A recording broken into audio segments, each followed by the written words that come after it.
Assalamualaikum warahmatullahi wabarakatuh. Bak kata pepatah, tak kenal maka tak cinta. Jadi, izinkan saya perkenalkan diri. Nama saya Nur Aisyah Fatihah binti Muhammad Noh. Saya berumur 12 tahun. Saya belajar di Sekolah Kebahasaan Kicet yang terletak di Kemaman, Terengganu. Kod sekolah saya ialah TBA 2013. Hobi saya ialah membaca buku dan melukis.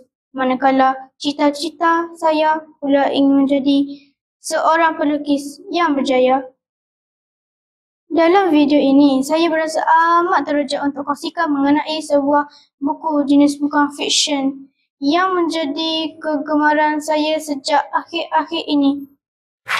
Buku yang saya dimasukkan ialah Atlas Keajaiban Dunia. Buku Atlas ini sebenarnya mempunyai 7 siri yang sangat menarik. Tetapi kali ini hanya buku Atlas ini akan saya kongsikan. Jadi, jom kita dengarkan. Buku ini ialah hasil karya oleh penulis yang bernama Claude Bogart. Ia diterbitkan pada tahun 2021 oleh Avenged Quest Studio yang Berhad. Buku ini mempunyai 24 halaman bersama dengan ilustrasi peta, lukisan dan gambar yang menakjubkan. Ia dijual dengan harga RM19.90. Buku yang saya baca ini akan membawa kita dalam satu pengembaraan yang penuh keunikan dan keajaiban di planet bumi kita. Salah de Uyuni, Bolivia yang terletak di benua Amerika merupakan kawasan tanah datar bergaram terbesar di dunia. Ini telah dibentuk apabila tasik prasejarah kering.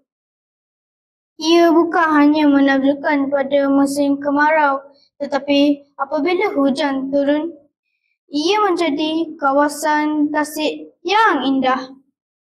Ia juga berfungsi sebagai habitat untuk beberapa bulan kepada beribu-ribu ekor burung flamingo yang kembali ke sana. Di benua Afrika, antara keajaibannya ialah Sungai Nil, Pulau Socotra di Yaman, air terjun Victoria di Zimbabwe dan lain-lain lagi.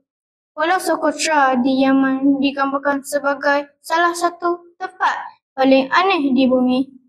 Ia sangat terpencil dan iklim yang sangat teruk dengan hanya tumbuhan tertentu sahaja yang dapat hidup di sana seperti pokok darah naga yang mendapat namanya daripada resin merah yang dihasilkan.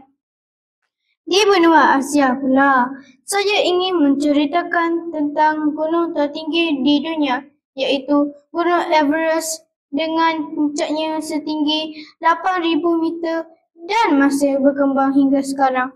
Pada tahun 1953, Sir Edmund Hillary ialah orang pertama yang mendaki gunung ini bersama pemandunya, Tenzing Norgay. Akhir sekali ialah benua Arktik dan Antartika. Ia mempunyai 2 kawasan yang sangat sejuk terletak di bahagian utara dan selatan planet kita. Arktik atau Kutub Utara sebenarnya adalah sebuah lautan yang sebahagiannya dilitupi oleh litupan ais tebal. Di sinilah habitat semua jadi beruang kutub, walrus dan serigala. Antartika atau Kutub Selatan dianggap sebagai padang pasir sejuk terbesar di planet ini. Habitatnya terdiri daripada anjing laut berbulu dan penguin. Saya suka membaca buku ini kerana mempunyai gaya penulisan yang mudah, menarik dan bahasa yang tepat. Pengajaran daripada buku ini ialah memberi keyakinan yang tinggi kepada saya dalam menuntut ilmu. Boleh berfikiran secara rasional, menghargai ilmu yang diperoleh, mempunyai sikap patriotisme dan lain-lain lagi. Secara keseluruhan, buku ini sangat sesuai untuk semua golongan membaca seperti kanak-kanak, remaja, pecinta alam dan lain-lain lagi. Saya sangat mengersyokkan buku ini kerana bahan grafik yang digunakan sangat menarik yang mudah difahami. Jika anda mencari bahan bacaan yang menyeronokkan dan berinformasi, buku ini adalah pilihan yang terbaik. Sekian sahaja resensi saya. Terima kasih.